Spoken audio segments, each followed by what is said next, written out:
Hello friends, Assalamu alaikum and welcome to my YouTube channel. In today's video we are going to discuss discourse analysis and how it is different from critical discourse analysis. काफ़ी students जो है ना वो यहाँ पर confuse हो जाते हैं कि what is the core difference between DA and CDA and how they two are different from each other. तो आज के लेक्चर में I am going you the conceptual detail of these two terms and आपको ये lecture सुन के मज़ा आ जाएगा, मतलब बिल्कुल आपके कॉन्सेप्ट्स जो हैं वो क्लियर हो जाएंगे.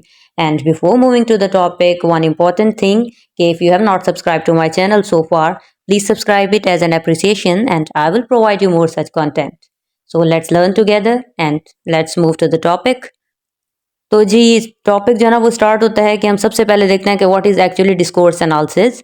डिस्कोर्स एनालिसिस क्या है कि ये डिस्कोर्स का एनालिसिस है. अब डिस्कोर्स क्या है? Discourse is the verbal communication. कि क्या है कि आपने कम्युनिकेशन कि how language operates in communication, तो उस डिस्कोर्स को एनालाइज करना इज कॉल्ड डिस्कोर्स एनालिसिस.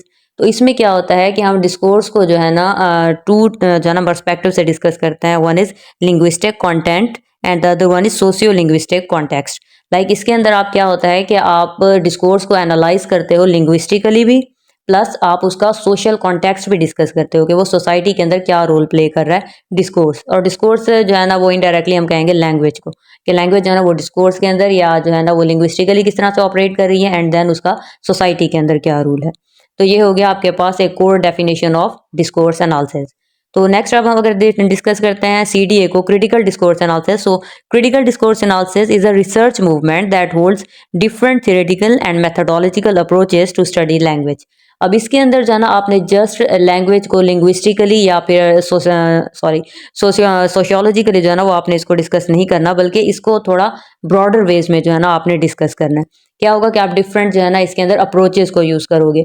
जैसे आप इसके अंदर आइडियोलॉजी को, पावर रिलेशन को, how knowledge and power are related, इस तरह के सारे जो है ना वो चीज़ों को आप डिस्कस करोगे. कि आप CDA के अंदर बेसिकली आपने क्या करना है, डिस्कोर्स को क्रिटिकली इवेल्युएट करना है कि क्रिटिकली जो है ना वो जो डिस्कोर्स है उसका क्या रोल है सोसाइटी के अंदर, वो किस तरह से ऑपरेट कर रही है पावर स्ट्रक्चर्स के अंदर, वो किस तरह से हमारी आइडियोलॉजीज़ को शेप कर रही है, और वो किस तरह से जस्टिस या इनइक्वालिटीज़ के अंदर जो है ना या लॉ के अंदर वो किस तरह से, या डिफरेंट हम कहेंगे फील्ड ऑफ लाइफ के अंदर जो है ना वो किस तरह से लैंग्वेज जो है वो ऑपरेट कर रही है, डिस्कोर्स किस तरह से ऑपरेट कर रही है. सो अब हम कह सकते हैं कि जो डिस्कोर्स एनालिसिस है इट्स अ नैरो टर्म, जबकि जो क्रिटिकल डिस्कोर्स एनालिसिस है it's a more broader term. इसके अंदर हम ज़्यादा चीज़ों को डिस्कस करते हैं.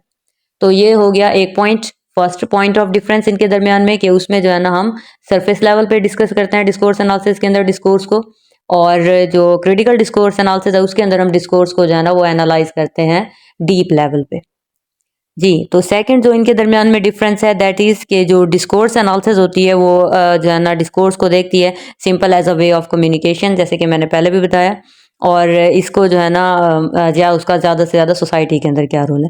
जबकि जो क्रिटिकल डिस्कोर्स एनालिसिस है it sees language as a social practice. जैसे हमारी बाकी सोशल प्रैक्टिसेस होती हैं, हमारे कल्चर का वो हिस्सा होती हैं, उसी तरह से जो है ना वो CDA को भी कंसीडर किया जाता है एज अ सोशल प्रैक्टिस के तौर पे. इसको भी जो है ना मतलब ये जिस तरह से जो है ना हमारी ज़िंदगी के हर एक फील्ड के अंदर जो है ना वो लैंग्वेज होगी, तो जाहिर सी बात है वो डिस्कोर्स होगी, जिसको हम स्टडी करेंगे discourse analysis, critical discourse analysis के अंदर. The second point of contradiction between these two terms are कि जो हमारे पास DA होता है, डिस्कोर्स एनालिसिस होता है, उसके अंदर there is no use of ideology.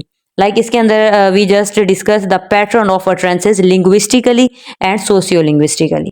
ठीक हो गया कि आपने जो है ना हमारी अटरेंसेस हैं, जो हम कुछ बोल रहे हैं, तो उसको सिर्फ आपने लिंग्विस्टिक लेवल पे देखना है कि उसके अंदर जो है ना वो नाउन कौन सा है, प्रोनाउन कौन सा है, हम इंपेरेटिव सेंटेंस बोल रहे हैं, हम एक्सक्लेमेटरी बोल रहे हैं, इंट्रोगेटिव बोल रहे हैं, या कुछ भी लिंग्विस्टिक लेवल पे उसको हमने देखना होता है. या फिर वो किस कॉन्टेक्स्ट में बोला जा रहा है, किस सोशल कॉन्टेक्स्ट में बोला जा रहा है. लाइक आप बच्चों से बोल रहे हो तो आपकी कौन सी लैंग्वेज है, आप बड़ों से बोल रहे हो आपकी कौन सी लैंग्वेज है, आप फॉर्मल महफिल में बैठे हो आपकी कौन सी लैंग्वेज है. These things has been discussed in discourse analysis.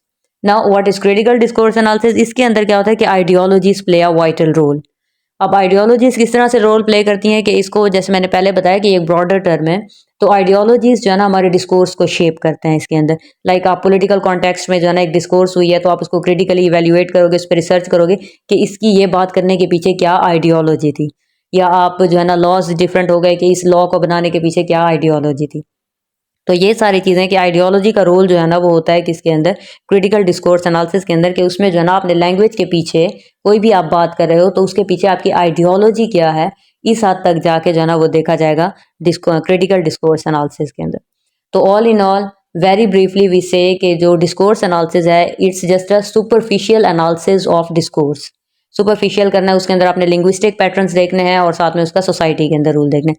जबकि जो क्रिटिकल डिस्कोर्स एनालिसिस होगा it's a more broader term and it highlights the deeper aspects of knowledge, deeper aspects of language in a society.